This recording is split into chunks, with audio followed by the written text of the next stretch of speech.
Akati abamu bagamba nti omukulembeze ono bwe tunaamukwata abantu bajja kunyiiga nnyo katumusiiga akasa tumukube propaganda. Oluvannyuma lwa poliisi okulinnya eggere mu nteekateeka z'abannakibiina kya National Unity Platform ez'okujaguza emyaka 4 mu nsiko y'ebyobufuzi ezibadde zirina okuyindira ku kitebe kyabwe eky'Emakerere Kavule, Pulezidenti w'ekibiina kino Robert Kyagulanyi Ssentamu ayogeddeko eri bannamawulire ng'aliko by'alambika ng'onaasinzidde mu maka ge agasangibwa e Magere. Kyagulanyi avumiridde eky'okukwatibwa kwa bannaabwe n'ayogera ne ku mukolo gwe babadde bategese olunaku olwaleero gw'agamba nti balina kugukwatira Kololo wabula poliisi n'egaana okubawa olukusa. Tubadde bakwogera eri eggwanga nga tusinziira ku kitebe kyaffe e Kavule, naye nga bwe mulabye amagye ne poliisi baakedde kusalako ekitebe kyaffe era mu buswavu bw'ekitalo bakutte abakulembeze baffe omuli ne Honorable Zaake. Ekyo nno kya bumenyi bw'amateeka.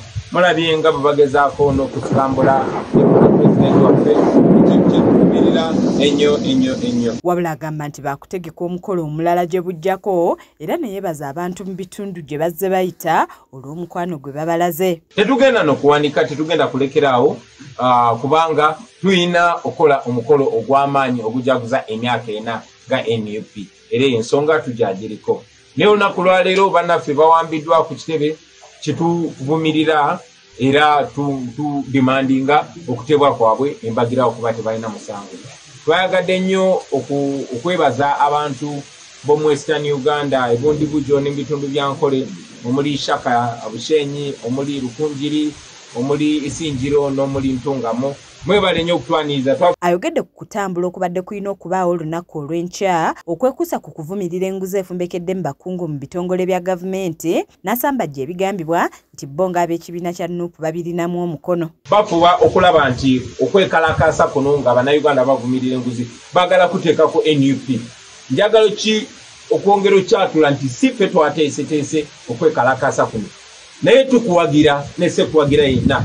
Tuwagira bannayuganda okuvaayo okulaga obutali bumativu ku bubbi n'obuli bw'enguzi obugenda maaso mu ggwanga lyaffe. Kikakata ku buli omu era twasanyuka nnyo mu kuyaayana kwaffe nammwe mu kutekinze over. Kyagulanyi asuubiza abantu mu disitulikiti endala gye batannatuuka nti babe bulindaala kuba essaawa yonna baakubatuukako. Kanyongere n'okusuubiza abantu baffe abatulindiridde wiikendi etandise, ab'e Palisa, ab'e Soroti, ab'e Bugweri, tujja naye ne mu bitundu ebirala nga West Nile ne gye tutaatuuka gye batulemesa naye lazima tujja kutuukayo nga Mukama embezi waffe. Yakulira oludda olwabula gavumenti mu Parliament Honorable Joel Ssenyonyi era nga ye mwogezi w'ekibiina kino ayogedde ku nguzi efumbekedde mu ggwanga n'asaba abantu okulemerako mu kaweefube ow'okugirwanyisa. Tuze twogera ku nguzi obulyato obugenda mu maaso mu Parliament yaffe eyo ne mu ggwanga. Era twebaza bannayuganda nti nabo beesowoddeyo nga boogera ku nsonga zino nga babanja embalirira nga babanja obwenkanya.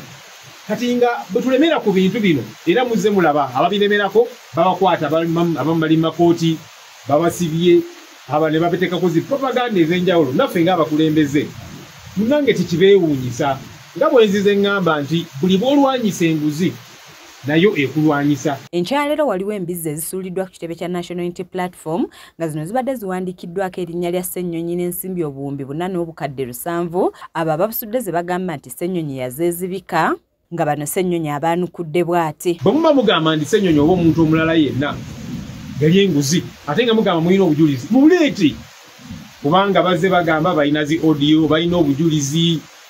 Bannange anaazina takumba bw'oba olina obujulizi bufulumye era nange wendi omuntu yenna alina obujulizi nti Ssenyonyi alina enguzi gye yalya oba ki, wendi bankube mu mbuga z'amateeka nga bwe bazze bakola abantu abalala kuba mugamba obujulizi mubulina.